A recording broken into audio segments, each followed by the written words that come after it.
Régis Moulard du collectif chambérien Anti-Linky qui va vous présenter un diaporama. On aura aussi Blandine Bijard qui est aussi membre des Amis de la Terre. Bonsoir, je suis conseillère en environnement électromagnétique depuis 2010, donc je vais vous amener plus des informations au cours de la soirée sur la santé. Régis Moulard, je suis membre non pas du collectif contre le Linky, mais pour l'information sur les dangers du Linky. On fait quand même la nuance.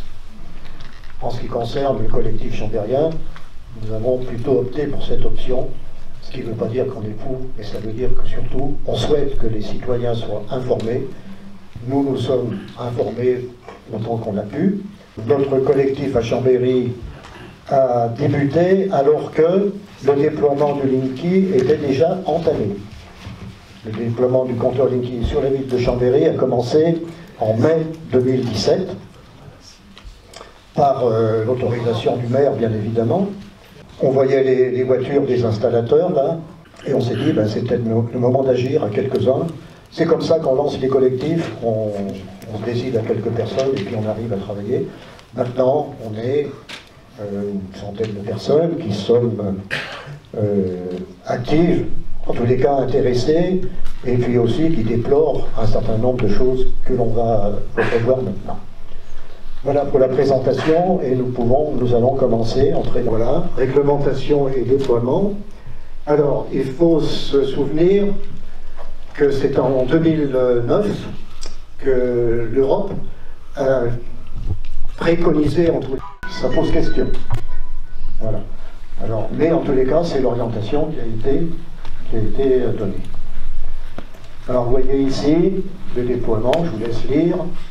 La directive 2009-72 CE, certains articles, comme vous le voyez là, du Code de l'énergie, qui permet donc d'entrer de plein pied dans la transition énergétique selon les initiateurs de ce projet. Excusez-moi, l'EDIS, ça veut dire Il n'y a pas d'explication littérale à Enedis. En tous les cas, on sait bien qu'il s'agit de distribuer l'électricité. Enedis, c'est un organisme qui est chargé de distribuer l'électricité. Nous avons un courrier qui a été adressé à un président d'association qui s'était inquiété de savoir si le compteur était absolument obligatoire. La loi a été instituée, mais est-ce que pour autant il fallait décider de 35 millions de compteurs électriques, c'est-à-dire un pour chaque foyer, ou bien est-ce qu'on pouvait faire autrement? Donc il est répondu dans une partie de cette lettre, on va la mettre en évidence, ici. Je vous laisse lire la partie jaune particulièrement. Voilà, je vous laisse lire. c'est pas obligatoire. C'est pas obligatoire. C'est pas du tout obligatoire, ni pour les particuliers, ni pour les collectivités. Et ceci nous le dit, et c'est confirmé. Il y a des États qui ont refusé soit d'installer la totalité du compteur, soit partiellement. C'est ce qu'on va voir. Ensuite, le programme de compteurs communicants dans quelques autres pays de l'Union européenne. Donc 23 pays, sur 23, il y en a 8 qui n'ont pas accepté comme ça directement ce compteur.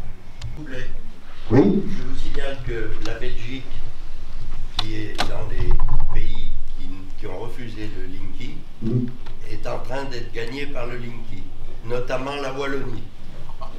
Et un avocat s'est déjà adressé contre ce déploiement. J'ai lu ça dans un journal wallon que m'a rapporté un ami belge il y a quelques jours. Merci pour l'information. Donc ça veut dire que la pression continue tout de même sur les États. La pression continue, mais les citoyens peuvent aussi faire pression inverse. Je crois que vous êtes ici pour témoigner. Notamment les collectivités, les municipalités. Parce que les municipalités sont propriétaires des réseaux électriques et des compteurs. Alors là, c'est intéressant, parce qu'on n'a pas simplement des citoyens de base qui rouspètent, mais il y a aussi des personnalités d'Enedis qui, de temps en temps, se lâchent un petit peu, et puis après, ils nous pompent ceci. Si un client souhaite ne pas avoir de compteur, Linky, et nous oppose un refus, eh bien on n'ira pas outre la volonté du client. Et de partout, dans tous les papiers que vous avez pu voir, les textes que vous avez, on vous dit c'est obligatoire. Et si vous ne le voulez pas, qu'est-ce qui va se passer? Eh bien on vous coupera l'électricité, ou bien on fera payer des taxes pour faire la relève mensuelle, ou bien encore d'autres choses. Vous savez pourquoi il n'y aura pas d'amende? Parce que cette amende elle était prévue dans la loi de transition énergétique. Une amende de 1500 € pour ceux qui refuseraient. Mais ça n'a pas été voté. Oui, donc on a essayé quand même de la mettre. C'est pour ça que, et si ça se trouve, c'est ce monsieur qui a essayé de... Alors là, on est dans le déploiement du compteur, et ça se passe bien pour les Enedis, pour les installateurs, mais pour les particuliers, ça ne se passe pas toujours bien. Alors, installation des méthodes inadmissibles. Alors ici, des habitants d'un immeuble de Brive dénoncent l'installation sauvage des compteurs Linky. Pas de problème, ils n'ont pas donné la fiche d'information qui normalement doit arriver 45 jours avant l'installation du compteur, en expliquant exactement les avantages, inconvénients et toutes les particularités qui concernent le contrat. Ça, c'est pas fait. Par contre, les particuliers ont la faculté d'envoyer une lettre recommandée à Enedis avec accusé de réception en disant qu'ils ne veulent absolument pas de l'installation du compteur. Il faut bien préciser le point de distribution, c'est-à-dire c'est le numéro qu'il y a sur la facture d'EDF.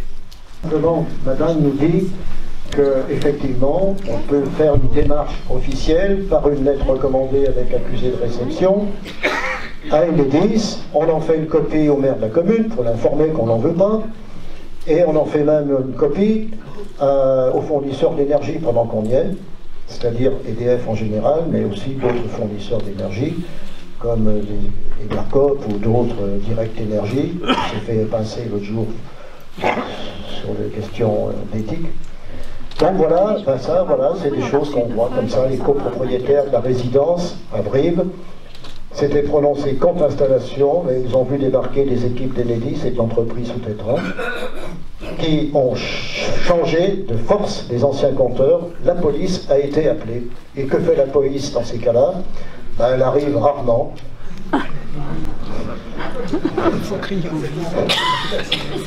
C'est la commune qui est... Voilà, il y a plein de textes là-dessus qui disent que c'est pas toujours vrai, mais dans l'ensemble, c'est quand même la commune ou le délégataire à qui on a délégué ses pouvoirs pour ça. C'est important non seulement parce que la commune reste propriétaire des compteurs, mais aussi parce que le maire il a des pouvoirs de police dans la commune. Et il doit assurer la tranquillité et l'ordre public dans la commune. Donc il faut lui signifier qu'on refuse le compteur et qu'on lui demandera d'intervenir si les gens viennent, parce qu'autrement il va y avoir des bagarres, on va se rassembler, et s'il veut qu'il n'y ait pas de trouble à l'ordre public, il faudra qu'il intervienne. Donc dès le moment où on envoie la lettre, on signifie bien dans la lettre qu'on compte sur lui pour qu'il élimine tout trouble à l'ordre public. Il a une responsabilité précise. Et à ce propos, est-ce que vous allez parler du seul jugement qui défend les citoyens qui existe, qui a été prononcé? Je m'explique. Un jour, un compteur était protégé comme ça. Pendant qu'un des poseurs amusait le propriétaire près de sa porte, l'autre meulait la protection métallique. Le propriétaire s'est interposé, le ton a monté, il a poussé le poseur qui est tombé sur le cul. Le poseur a porté plainte et le jugement dont je vous parle a débouté ce poseur. Donc c'est quand même à l'avantage du citoyen, pour une fois. Autrement dit, vous pouvez défendre, non pas le compteur qui n'est pas votre propriété, mais la défense que vous avez placée, c'est votre propriété, vous l'avez défendue, vous avez utilisé des moyens dits proportionnés, c'est le terme utilisé dans le jugement. Proportionné, vous n'avez pas été brutal, vous l'avez juste poussé un petit peu. Hein. Et ça, vous pouvez le faire, faut le savoir. Ou bien, effectivement, alors on a marqué, les gens ne se laissent pas faire, donc ils ont mis des cadenas, ils ont mis des grosses chaînes. Alors naturellement, Enedis nous dit que c'est absolument interdit de faire ça. Ils nous disent,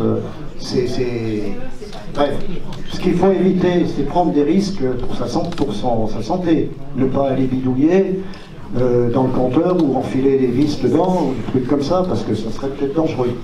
Alors ici, c'est comme vous le disiez tout à l'heure, le maire peut agir et même il doit agir. Souvent. Donc ici, vous avez des exemples où la commune s'est prononcée contre l'installation du compteur.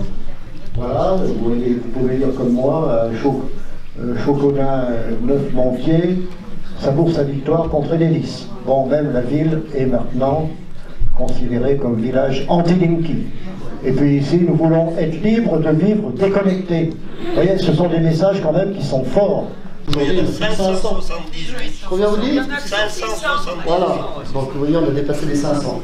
Bon, Mais alors, la plupart ça progresse, mais ont été annulés. semestre. La plupart ont été annulés soit par les préfets, soit par des intimidations de la part d'Enedis. Notamment, il y en a une en Savoie que Enedis est en train d'intimider, c'est Saint-Pancras. Saint-Pancras. Il y a Champagny-la-Vanoise qui a... Oui, Champagny, puisqu'on va l'arrêter ici. Qui a été acquise parce qu'il y a plus d'un an, ils ne sont pas revenus en arrière. Et Enedis a fait une lettre au maire pour qu'il revienne sur sa décision, il a dit non. Oui, alors Vous voilà. voyez que donc c'est... Bon, ici, c'est un arrêté de la ville de Castres. Le maire de Castres, il a bien lu ses droits et ses devoirs en tant que premier magistrat de la commune, et il a regardé ce qui pouvait être fait pour faciliter la compréhension, l'information de la population, pour donner des consignes strictes aux poseurs, pour qu'ils respectent les citoyens, pour qu'ils respectent l'avis du citoyen, et puis un certain nombre de dispositifs qui permettent de bien informer les gens, et quand on est bien informé, en général, on peut mieux choisir. Alors ici, ça c'est la lettre de monsieur le maire de Chambéry, hein, monsieur Dantin, qui lui n'a pas voulu intervenir. Il a dit, moi écoutez, je trouve que ce projet est très intéressant. Alors on a rajouté une petite phrase qu'il a écrite. Je réaffirme au nom de la ville de Chambéry ma volonté de déployer des compteurs communicants Linky dans tous les foyers chambériens dans le but d'offrir à chacun un service public de qualité. Que voulez-vous demander de plus? Ah ben écoutez, en tous les cas, il travaille bien pour Enedis, hein, ils peuvent le féliciter. Ça serait bien, une démocratie un peu plus participative. Donc il nous répond tout de suite, moi je l'envisage ainsi, aucunement de faire adopter une délibération s'opposant à cette installation, d'autant que de nombreuses communes qui ont délibéré tout dans ce sens, ont vu leur décision annulée par le tribunal administratif. Mais il oublie de dire que le maire, il a le droit de recours. Et puis elles ne sont pas annulées, elles sont suspendues en attendant Alors, en le tous les jugement cas, ça c'est... sur le fond. Voilà, donc il accentue un petit peu les propos, Et en attendant que ça de manière à troubler encore un petit peu plus la pensée des gens. Voilà. Donc ça montre à Chambéry, ça avance pas très bien. Je ne sais pas, avec ces débats, j'ai envie de dire que quelqu'un directement concerné, ça sera très bien qu'il parle sur ce qu'il connaît bien. Oui, bonjour, donc moi je suis Dominique Fier, je suis conseiller municipal d'opposition à Aix-les-Bains. Lors du dernier conseil municipal le 20 mars, a été proposé par la majorité municipale Dominique Dor un simple vœu demandant la liberté de choix des usagers. Donc moi je suis intervenu en expliquant que c'était vraiment un vote à minima, c'était pas un réel engagement, puisque en plus Dor expliquait lui-même que un arrêté n'était pas légal, qu'il y avait tous les arrêtés avaient été plus ou moins annulés, alors que ce n'est pas le cas, on sait très bien que c'est simplement suspendu. Mais bon, ça s'est terminé quand même par une demande de notre part qui est un réel débat sur la ville contradictoire. Voilà, et il y a eu un vote unanime sur ce vœu qui n'a aucune valeur, si ce n'est qu'il y aura une petite lettre qui va être envoyée à Enedis. Et normalement, alors là il faudra le relancer, un engagement du maire à avoir une réponse. Mais donc c'est un peu un moyen pour le maire de se couvrir un peu. C'est vrai qu'il est responsable de la police de la ville, donc ça permet de dire voilà, j'ai quand même fait le minimum. Voilà. Une réponse négative. Qu'est-ce qu'il va faire, le maire? Vous allez le pousser à aller plus loin? Il va dire bon, on ne peut rien faire? Pour ce qui me concerne, d'abord je suis minoritaire, donc je pense que la réponse, c'est les citoyens qui doivent la faire. Ils auront beaucoup plus de poids qu'un élu ou deux élus de la minorité. C'est à vous d'agir. Faire tout ce travail, faire toutes ces installations, s'il n'y avait pas d'intérêt à collectionner des données et ensuite s'en servir pour différentes choses, mais aussi pour faire du business, ça peut arriver aussi. Donc voilà la problématique principale, à mon avis, de ce compteur. Le plus dangereux, c'est quand même ceux qui habitent près des postes de distribution, où là, on passe donc des informations qui étaient sur fil, on les passe cette fois-ci dans les fréquences hertziennes. Donc là, on a carrément le double, enfin, on amplifie carrément la pollution, puisque tous ceux qui sont à côté des concentrateurs, ben, on le cumule tous les autres. Techniquement, vous avez un courant alternatif chez vous, qui se reproduit à une vitesse de 50 fois par seconde, et là-dessus, on vient greffer des informations numériques à très haute fréquence. Et de là, la pollution. Parce que la pollution, notamment, parce que nos câbles, en général, ne sont pas comment on dit, blindés, voilà, ne sont pas blindés, et qu'à ce moment-là, ils laissent diffuser le rayonnement qui peut venir perturber le vivant, les personnes qui sont là. C'est la santé des gens. Un petit détail, imaginez bien qu'il y a même des insectes qui communiquent sur ces fréquences-là. On pense qu'à l'homme avec le côté nocif, sachez qu'il y a des insectes qui ne peuvent plus communiquer aujourd'hui.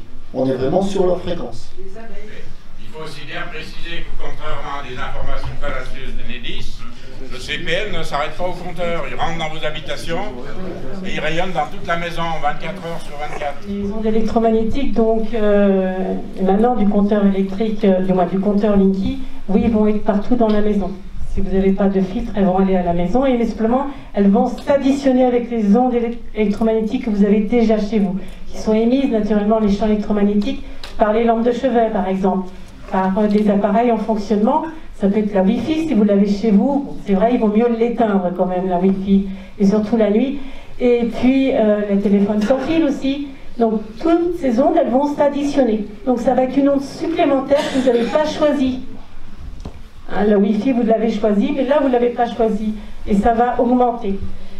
J'ai eu l'occasion, dans les 15 derniers jours, d'aller faire des mesures avec un appareil pour savoir les nuisances, ce qu'on appelle l'électricité sale. L'électricité, ces ondes radio mises sur la fréquence du 50 Hz de notre réseau domestique. Eh bien, j'ai pu constater chez des personnes qui avaient des logements neufs, qui ont été réceptionnés il y a 2 ou 3 mois, qui avaient le compteur Linky. Ça allait bien parce que leur électricité, elle est bien gérée chez eux. Ce qui veut dire qu'ils ont des mises à la terre qui sont correctes dans leur maison ou dans leur appartement. J'ai aussi fait des mesures dans un appartement qui avait 1 an, qui avait le compteur Linky, qui était juste installé. Il y avait bien la mise à la terre partout dans toutes les pièces, mais là il y avait déjà beaucoup de dérayonnement dû aux ondes émises avec les radiofréquences. Et puis, le pire que j'ai fait la semaine dernière, c'est que c'est dans un logement loué par l'OPAC, donc les HLM. où c'est des logements qui sont très anciens, donc la gestion de l'électricité est mal faite, c'est-à-dire qu'il n'y a pas de mise à la terre dans les chambres, dans la salle à manger, et on n'a que dans la salle de bain et dans la cuisine. Et dans cet appartement, eh bien, il n'y avait pas le compteur Linky installé. Il était sur le palier, mais il n'y avait pas chez eux. Elle avait refusé, donc elle ne l'avait pas fait installer, le compteur Linky, elle a réussi à ne pas le faire. Et la voisine avait accepté le compteur Linky. Et bien chez elle, eh bien, il y avait une grande pollution, alors qu'elle n'avait pas le compteur Linky chez elle. Puisque certains qui ont refusé le compteur vont tout de même être pollués, demandez à Enedis de nous fournir des filtres. Tout à fait, c'est ce qu'il faut demander. Surtout que c'est un achat qui est Parce qu'on est en droit de le faire, ça. Le filtre est à 600 € minimum, plus l'installation par un électricien, c'est obligatoire. Ben, on peut compter à peu près 900 €. Et ça, c'est Enedis qui devra payer. Oui. Là, je voulais simplement dire qu'il y a des solutions un peu moins chères, qui consistent à vous couper le courant, même de l'ensemble de la maison, dès que vous n'utilisez plus le courant. C'est quelque chose que je conseille, moi, en tant que conseillère en environnement électromagnétique. Linky ou pas Linky, c'est de couper le plus de coupe-circuits la nuit, chez vous, pour un meilleur sommeil. Et donc, il a son logement ici, et on enclenche comme ça, et lui, il va piloter, il va pouvoir être utilisé pour la domotique. Je ne sais pas si les gens ont tout compris, c'est-à-dire que au lieu d'avoir un affichage très clair, qui vous indique votre consommation, ce que vous êtes en train de faire, ce que c'est en train de vous coûter, par exemple, d'où vient l'électricité, est-ce qu'elle est d'origine renouvelable, ben, vous êtes obligé d'acheter un ordinateur qui lui va communiquer avec encore une fréquence avec le compteur. C'est-à-dire qu'en gros, ben, vous n'avez pas d'abonnement Internet. Ben, c'est très difficile de connaître vos consommations. Vous n'avez pas un appareil communiquant avec cet appareil-là. En gros, votre téléphone portable est en panne, votre tablette n'est pas là. Vous êtes complètement perdu. Monsieur Monloubou, toujours le directeur du directoire d'Enedis, il a les dents longues certainement, et puis il a les mains tranchues, et à ce moment-là, il nous dit, ben, on va faire en sorte que le marché mondial qui représente 30 milliards d'euros au niveau des smart grids, donc des systèmes intelligents, on va dire comme ça, et nous avons l'ambition d'en saisir au moins 20%, c'est clair. Lui, il nous dit, le Linky, voilà à quoi il va servir. On va recueillir des données qui sont négociables financièrement, et puis éventuellement il va les redistribuer moyennant finance à des sociétés qui ont envie de faire du business là-dessus.